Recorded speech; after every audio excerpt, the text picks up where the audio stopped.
L'usine Nouvelle Industrie Technologie ont l'habitude de récompenser des ingénieurs et cette année, pour la première fois, on a choisi de récompenser des ingénieurs de demain, c'est-à-dire des jeunes de moins de 35 ans et de moins de 5 ans d'expérience dans tout domaine d'activité, la biologie, la robotique. Je crois que le titre de cette cérémonie, Trophée des ingénieurs de demain, traduit bien le fait que la société attend beaucoup de ces ingénieurs pour résoudre les grands problèmes de notre société.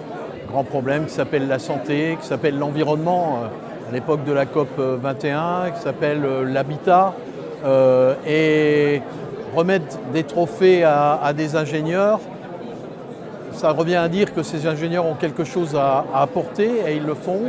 Et en ce qui concerne l'UTC, établissement très engagé dans l'innovation, ça signifie que nous considérons que ces ingénieurs ont un rôle dans tout type d'innovation par rapport à demain. Mon projet avec lequel je vais gagner ces trophées d'ingénieur de demain, design, il s'appelle DecoControl Alu. C'est l'utilisation de piezo pour du boutons tactile à travers sur des surfaces en aluminium pour l'activation et pour la prise en compte.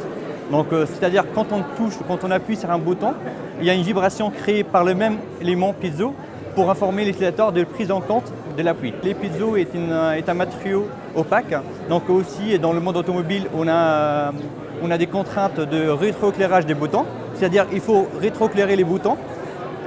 Et donc avec le procédé Faurecia d'injection de plastique, de matière plastique, on a pu identifier un process industriel d'injection de guide lumière pour injecter de l'huile de lumière et pour amener la lumière en face des boutons. J'ai fait un DUT mécatronique automobile en Tunisie. Après, j'ai enchaîné avec un ingénieur mécatronique général en Tunisie. Et après, j'ai fait un Master 2 en mécatronique à l'UTC. L'innovation, c'est avant tout la création de conditions pour la réussite de certains éléments. D'abord, créer les conditions pour le travail de créativité des étudiants.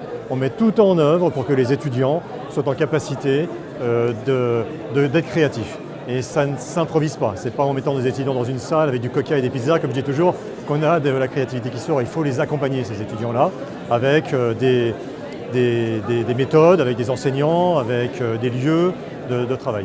C'est aussi créer les conditions d'accompagnement vers le marché pour ceux qui veulent aller vers le marché, parce que tous n'y vont pas bien sûr. C'est mettre en place des outils de type comment dépose-t-on un brevet par exemple, comment fait-on maturer un projet pour aller plus loin.